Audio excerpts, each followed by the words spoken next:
এই পোস্ট দেখে অনেকেই বিশ্বাস করতে শুরু করে যেন ওই পেজটি মাইলস্টোন দুর্ঘটনার ভবিষ্যৎবাণী করেছিল। সামাজিক যোগাযোগ মাধ্যমে ভাইরাল হতে থাকে স্ক্রিনশট, চালু হয় জল্পনা কল্পনা, আর মাথাচাড়া দিয়ে ওঠে ষড়যন্ত্র তত্ত্ব। কেউ কেউ এটিকে আন্তর্জাতিক হ্যাকার গ্রুপ অ্যানোনিমাসের কাজ বলেও দাবি করে। তবে গভীর অনুসন্ধানে উঠে আসে এক ভিন্ন চিত্র।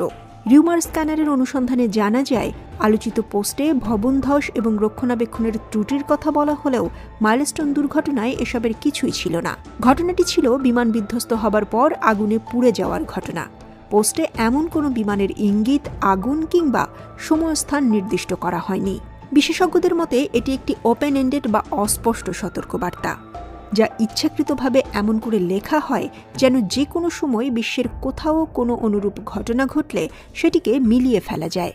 আর যখন মিল পাওয়া যায় তখন তারা দাবি করে, আমরা তো আগেই এটা বলেছিলাম।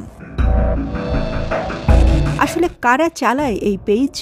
পেজ ট্রান্সপারেন্সি অনুযায়ী অ্যানোনিমাস মেইন পেজ পরিচালিত হচ্ছিল মূলত নাইজেরিয়া থেকে। একটি বাংলাদেশি সাইবার টিম তাদের অ্যাডমিনদের পরিচয় প্রকাশ করে, যাদের মধ্যে অন্তত 2 জন ছিলেন নাইজেরিয়ান। পেজটি পরিচালনার অন্যতম উদ্দেশ্য ছিল অনলাইন ফুটবল বেটিং বা জুয়ার ফাঁদে মানুষকে ফেলা। বিশ্বাসযোগ্যতা অর্জনের কৌশল হিসেবে তারা প্রথমে ভবিষ্যৎবাণীমূলক পোস্ট করে, তারপর সেই পোস্টের সঙ্গে যে কোনো ঘটনা মিলিয়ে নিজেদেরকে প্রমাণ করে ভবিষ্যৎ দ্রষ্টা হিসেবে। এরপর শুরু হয় মূল ব্যবসা, ফিক্সড ম্যাচের টিকিট বিক্রি।